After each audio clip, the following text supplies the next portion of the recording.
ఈ వీడియో పూర్తిగా చూడండి, నచ్చితే లైక్ చేయండి, సబ్స్క్రైబ్ చేసుకోండి. ఇంకా మంచి వీడియో చూడవచ్చు. మీ స్నేహితులు కూడా షేర్ చేయండి. గొప్పలు చెప్పుకునే అమెరికా అప్పులు కుప్పగా మారిందని చెప్పి మనకి పత్రికల ద్వారా వార్తలు వస్తున్నాయి. చూడండి ఈ స్టేట్మెంట్లో ఉన్న విధంగా ఎంత అప్పు చేసిందో అమెరికా. గొప్పలు చెప్పుకుని అందరి మీద పెత్తనం చేసి శాసించాలనుకునే అమెరికాలో కామన్ ఉద్యోగాలు చేయడానికి వెళ్ళాలనుకున్నది ఇంకా అమెరికా పిచ్చి వదిలి మన దేశానికి మనం సేవ చేయడానికి ఏర్పాటు చేసుకోండి. ఎందుకంటే మన దేశంలో ఉన్న తృప్తి ఏ దేశంలోనూ ఉండదు. అలాగే మన దేశానికి సేవ చేసే ఉన్న తృప్తి మిగులుతుంది.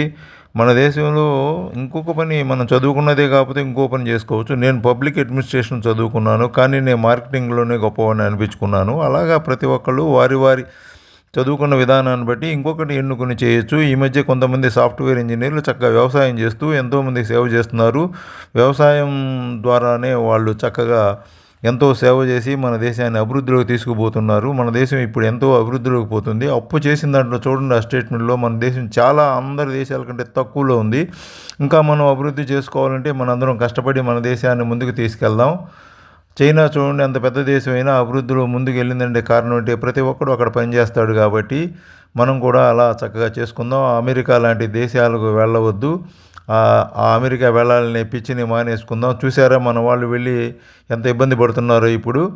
మన దేశానికి వచ్చిన తర్వాత తిరిగి వెళ్ళలేని పరిస్థితిలో ఉన్నవారు కాబట్టి ఇలాంటి ఉద్దేశాలు మానేసుకొని చక్కగా మన దేశంలోనే మనం పనిచేసుకుంటూ మన దేశానికి మనం అభివృద్ధిని తీసుకొద్దాం.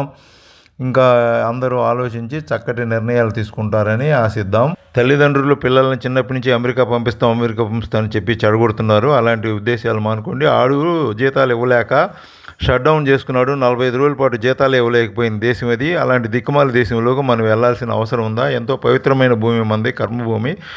ఆలోచించుకోండి మీరే. రోజుకు 660 కోట్లు అప్పు చేస్తున్న అమెరికా గురించి మీరు ఆలోచించండి. అలాగే జర్మనీ, చైనా, జపాన్ దగ్గర ముష్టెత్తుకుంటున్న దేశం అది. ఆ ముష్టి దేశానికి మనం వెళ్ళాల్సినంత అవసరం ఉందా? మీరు ఆలోచించుకోండి. రోజు 660 కోట్లు అప్పు చేస్తే కానీ వాడికి పొట్టగాడవట్లేదు. అలాంటి దిక్కుమాల దేశాన్ని గురించి మనం ఎందుకు అంత ప్రోత్సాహంగా వెళ్ళాల్సిన అవసరమే ఉంది? అన్ని గొప్పలు చెప్పుకునే అమెరికా ఏముందో దాని భవితం చూడండి. ఇవాళ మనం ఆయుధ సామాగ్రిని కూడా ఇతర దేశాలు సప్లై చేస్తున్న స్థాయిలో ఉన్నాం. మన దేశం అత్యద్భుతంగా ఉంది కాబట్టి మన దేశానికి మనం మన సేవలు ఉపయోగించి ఇంకా అభివృద్ధిలోకి తీసుకెళ్దాం. అందరూ ఆలోచించండి. శుభం.